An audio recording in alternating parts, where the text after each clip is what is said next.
Much of the debate on bilingual education is wasteful, ironic, hypercritical, xenophobic, and regressive.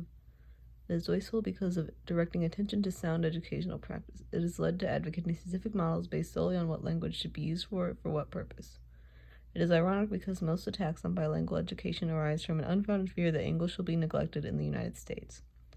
Whereas, in fact, the rest of the world's fears are the opposite. The attraction of English and interest in American culture are seen by non-English speaking nations as a threat to their own languages and cultures.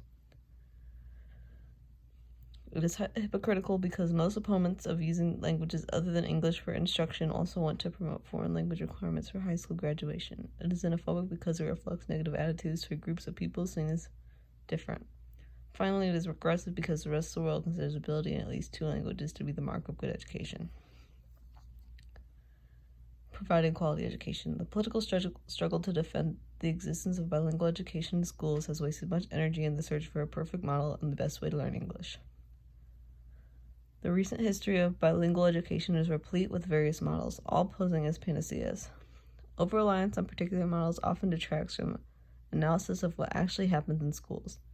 When proponents of bilingual education let themselves be drawn into the battle over language choice, they too often lose sight of what should be their central goal: providing quality education to such students in ways that integrate them into both their own and the majority culture.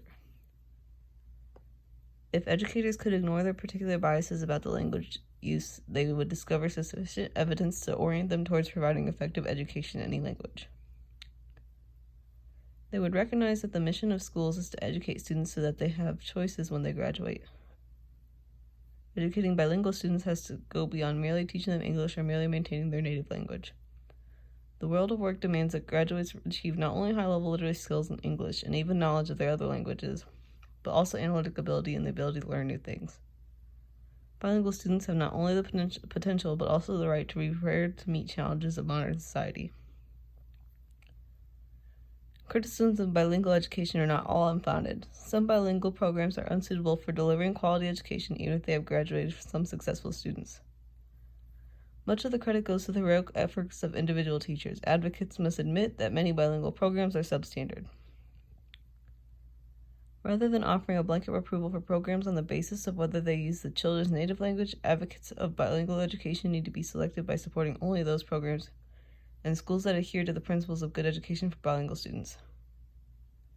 Bilingual education too often falls victim to political, economic, and social forces that feed on unfavorable attitudes toward bilingual programs, teachers, students, and their families, languages, and cultures.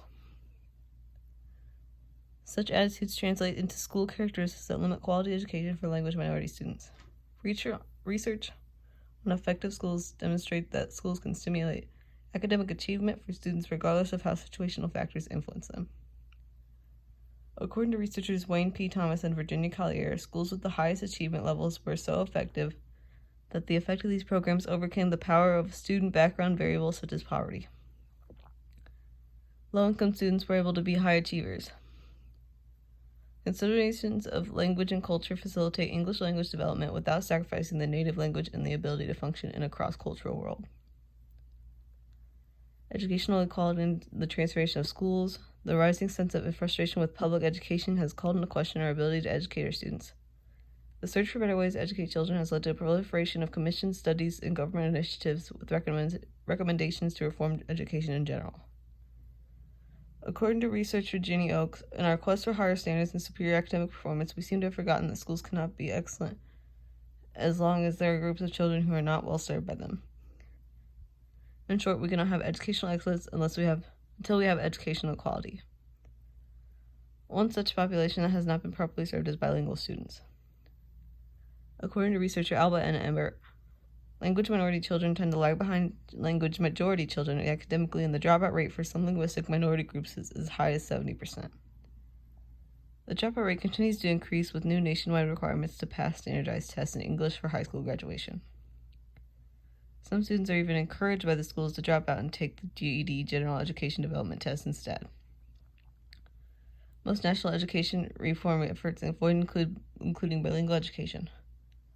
Bilingual students and educators have been kept in the margins of education reform. There are several reasons for this oversight. First, various commissions panels do not include experts in bilingual education. Those that do give them only a limited voice.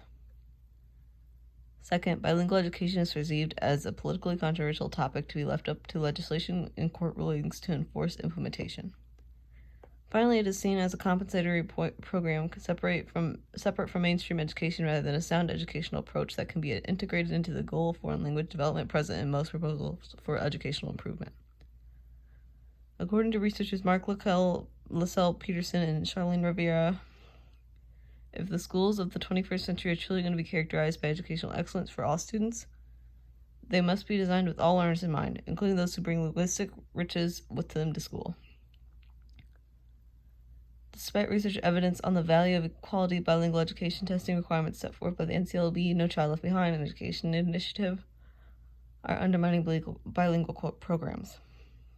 Schools are succumbing to the pressure of testing in English by cutting down on the use of the heritage language for instruction, the cornerstone to good bilingual programs. Education of bilingual students should be part of the general school improvement efforts and should not depend on federal state legislation. Better education for all students requires educational reform that includes bilingual students.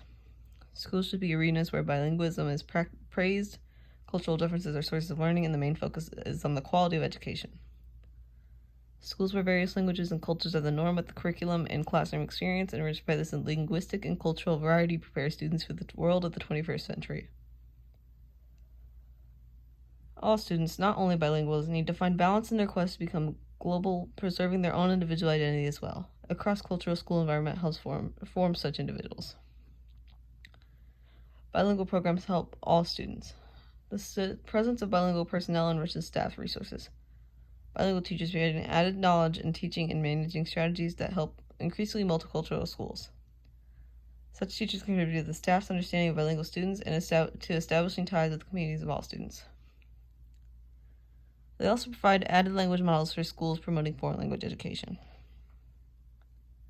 Bilingual and cross-cultural curricula support the goals of developing bilingual skills in all students. Second language development among English-speaking students is enhanced by a school context that values languages and promotes interaction between English speakers and speakers of other languages. Familiarity with the culture not only supports second language learning, but enriches factual knowledge and cognitive development. Claims that the U.S. students do poorly in geography tests are symptomatic of their general lack of knowledge about the rest of the world. Incorporating in the school's curricula aspects of bilingual students' cultures will by extension improve American students' knowledge of the world in a very tangible manner. People of other cultures approach problem-solving, personal interactions, and learning differently. Experiencing and discussing such differences expands American students' perspectives. At a time when technology facilitates contact with people of diverse linguistic and cultural backgrounds throughout the world, it should be obvious that schools need to prepare all students to communicate and relate in an increasingly interactive world. Most successful bilingual programs have been created not by legislative mandates, but by concerned educators and communities working together. Good education for bilingual students should not be the outcome of compliance with legislation. Schools must be willing to create good programs suitable for all students, including bilinguals. To overcome resistance to implementing bilingual education, many communities resort to politics or lawsuits to force school districts to provide bilingual education. However, political solutions create their own problems, paradoxically compromise and rigidity. For example, laws and regulations that impose 3-year maximum for students attending bilingual education programs arose as a compromise between the forces for and against bilingual education. Research shows time and time again that students profit from long-term bilingual instruction, even though some students who stay shorter periods eventually succeed in mainstream education. Researcher J.S. Kleinfeld, in her study of an effective Catholic high school for Eskimo students, concluded that there was much that needed to be done to offer an appropriate education to bilingual students. But only private schools have the freedom to provide it. The present movement to forbid the use of languages other than English for instruction makes it practically impossible for families to choose bilingual education in public schools. Education is not about regulations, but about students. Educational reform must consider the education of